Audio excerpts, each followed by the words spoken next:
اللہ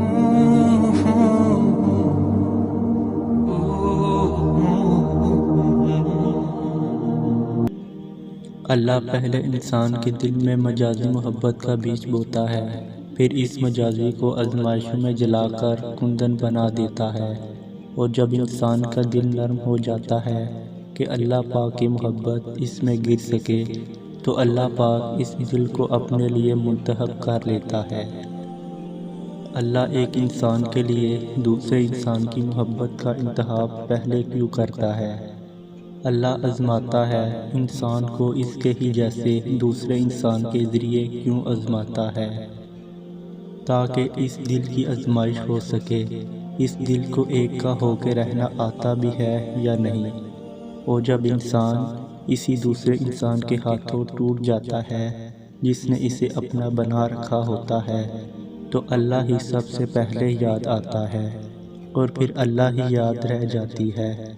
ہر محبت، ہر تعلق، ہر رشتے کی ڈور اس مہربان محبت کرنے والے اللہ پاک سے جڑی جاتی ہے۔ جو مجازی محبت ہوتی ہے، یہ بس پہلا قدم ہوتا ہے۔ بارش کا پہلا قطرہ ہماری مٹی میں کہاں جذب ہوتا ہے، پتہ ہی نہیں چلتا، بس پھر محبت باقی رہتی ہے۔ اور آزمائش تم پر تب آتی ہے جب تمہیں اللہ اپنے بہت قریبی بندوں میں چن لیتا ہے، تب وہ تمہیں اپنے مزید قریب کرنے کے لیے تم پر آزمائش بھیجتا ہے۔